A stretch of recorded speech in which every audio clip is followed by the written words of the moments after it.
मार्कंडेय जी को भगवान शंकर का वरदान।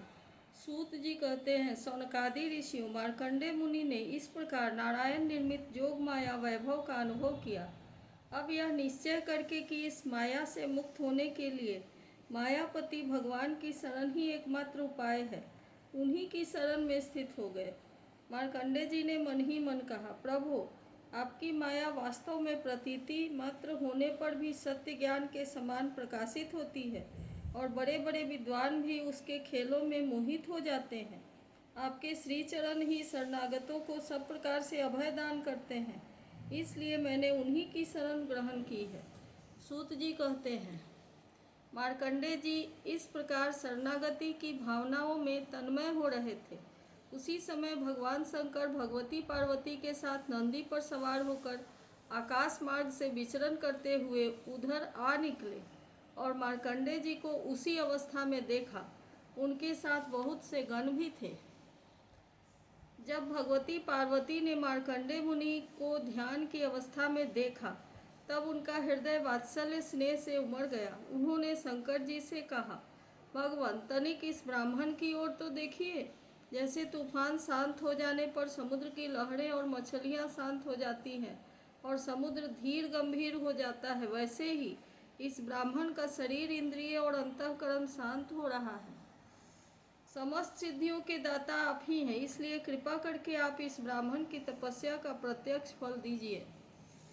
भगवान शंकर ने कहा, देवी, ये ब्रह्मर्षि लोक अथवा परलोक की कोई भी वस्तु नहीं चाहते, और तो क्या, इनके मन में कभी मोक्ष की भी आकांक्षा नहीं होती।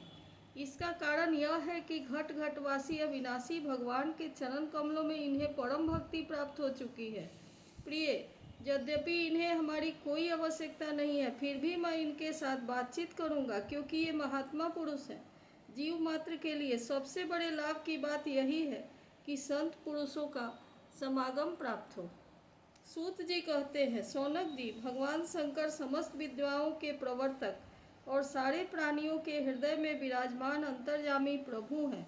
जगत के जितने भी संत हैं, उनके एकमात्र आश्रय और आदर्श भी वही हैं।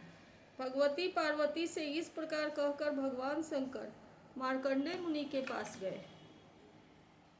उस समय मार्कंडेय मुनि की समस्त मनोवृत्तियां भगवत भाव में तन्मय थी। उन्हें अपने शरीर और जगत का बिल्कुल पता न था, इसलिए वह उस समय यह भी नहीं जान सके कि मेरे सामने विश्व के आत्मा स्वयं भगवान गौरी शंकर पधारे हुए हैं।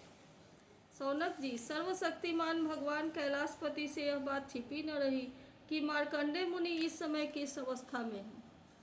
इसलिए जैसे वायु अवकाश के स्थान में अनायास ही प्रवेश कर जाती है, वैसे ही वे अपनी योग माया से मार्कंडेय मुनि के हृदयाकाश में प्रवेश कर गए। मार्कंडेय मुनि ने देखा कि उनके हृदय में तो भगवान शंकर के दर्शन हो रहे हैं। शंकर जी के सिर पर बिजली के समान चमकीली पीली पीली जटाएं शोभायमान हो रही थी। 3 नेत्र है और 10 भुजाएं। लंबा तगड़ा शरीर उदयकालीन सूर्य के समान तेजस्वी है। शरीर पर बाघंबर धारण किए हुए हैं और हाथों में शूल, खड्वांग, ढाल, रुद्राक्ष माला, डमरू, खप्पर, तलवार और धनुष लिए हैं। मार्कंडेय मुनि अपने हृदय में अकस्मात भगवान शंकर का यह रूप देखकर विस्मित हो गए। यह क्या है, कहाँ से आया? इस प्रकार की वृत्तियों का उदय हो जाने से उन्होंने अपनी समाधि खोल दी। जब उन्होंने आंखें खोली, तब देखा कि तीनों लोकों के एकमात्र गुरु भगवान शंकर श्री पार्वती जी के साथ अपने गणों के साथ पधारे हुए हैं।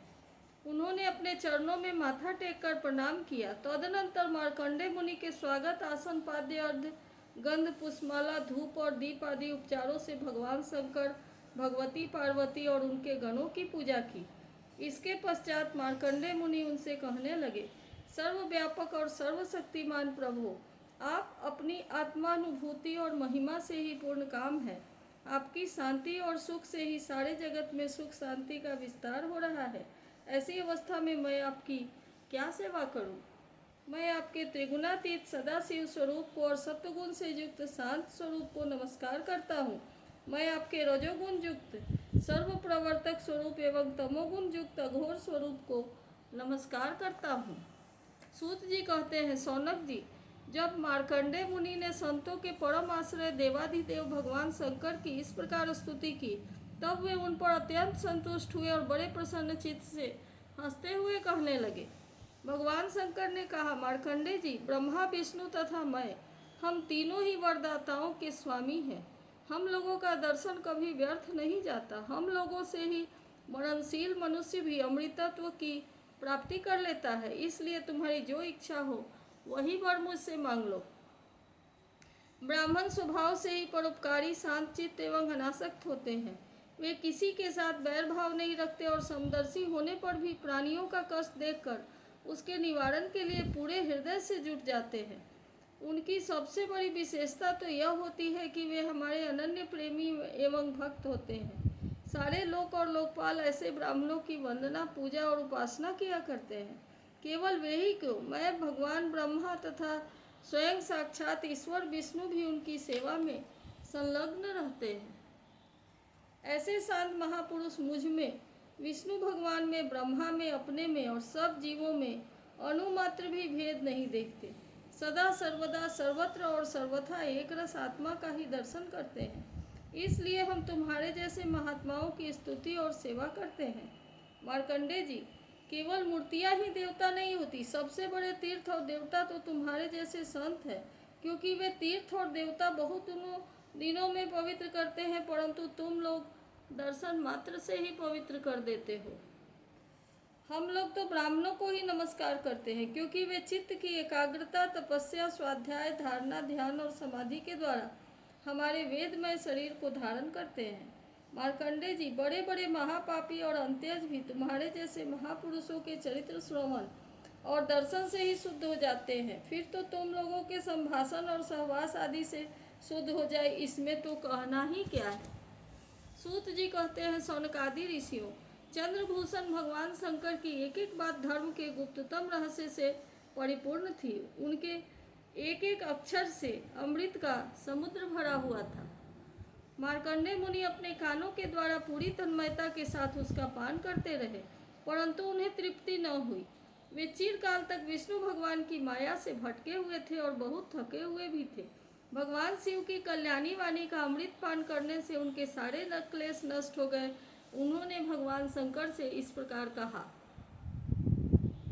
मार्कंडेय जी ने कहा, सचमुच सर्वशक्तिमान भगवान की यह लीला सभी प्राणियों की समझ के परे है।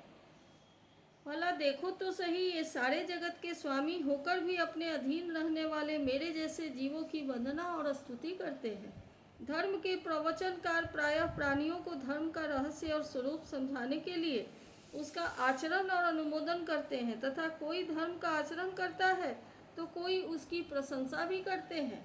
जैसे जादूगर अनेकों खेल दिखलाता है और उन खेलों में से उसके प्रभाव में कोई अंतर नहीं पड़ता, वैसे ही आप अपनी स्वजन मोहिनी माया की वृत्तियों से स्वीकार करके किसी की वंदना, स्तुति आदि करते हैं, तो केवल इस काम के द्वारा आपकी महिमा में कोई त्रुटि नहीं आती। आपने स्वप्न दृष्टा के समान अपने मन से ही संपूर्ण विश्व की सृष्टि की है और इसमें स्वयं प्रवेश करके कर्ता न होने पर भी कर्म करने वाले गुणों के द्वारा कर्ता के समान प्रतीत होते हैं। भगवान, आप त्रिगुण स्वरूप होने पर भी उनके परे उनकी आत्मा के रूप में स्थित हैं। आप ही समस्त ज्ञान को मूल, केवल अद्वितीय ब्रह्म स्वरूप हैं। मैं आपको नमस्कार करता हूँ। अनंत, आपके श्रेष्ठ दर्शन से बढ़कर ऐसी कौन सी वस्तु है जिसे मैं वरदान के रूप में मांगूं? मनुष्य आपके दर्शन से ही पूर्ण काम और सत्य संकल्प हो जाता है। आप स्वयं तो पूर्ण हैं, अपने भक्तों को भी समस्त कामनाओं को पूर्ण करने वाले हैं। इसलिए मैं आपका दर्शन प्राप्त कर लेने पर भी एक वर और मांगता हूँ, वह यह कि भगवान में, उनके शरणागत भक्तों में और आप में मेरी अविचल भक्ति सदा सर्वदा बनी रहे। सूत जी कहते हैं, सौनक जी, जब मार्कंडेय मुनि ने सुमधुर वाणी से इस प्रकार भगवान शंकर की स्तुति और पूजा की, तब उन्होंने भगवती पार्वती की प्रसाद प्रेरणा से यह बात कही, महर्षि, तुम्हारी सारी कामनाएं पूर्ण हो। इंद्रियातीत परमात्मा में तुम्हारी अनन्य भक्ति सदा सर्वदा बनी रहे। कल्प पर्यंत तुम्हारा पवित्र जस फैले और तुम अजर एवं अमर हो जाओ। ब्रह्मण, तुम्हारा ब्रह्म तेज तो सर्वदा अक्षुण्ण रहेगा ही। तुम्हें भूत भविष्य और वर्तमान के समस्त विशेष ज्ञानों का एक अधिष्ठान रूप ज्ञान और वैराग्य युक्त स्वरूप परिस्थिति की प्राप्ति हो जाए, तुम्हें पुराण का आचार्यत्व भी प्राप्त हो। सूत जी कहते हैं, सौनक जी, इस प्रकार त्रिलोचन भगवान शंकर मार्कंडेय मुनि को वर देकर भगवती पार्वती से मार्कंडेय मुनि की तपस्या और उनके प्रलय संबंधी अनुभवों का वर्णन करते हुए वहां से चले गए।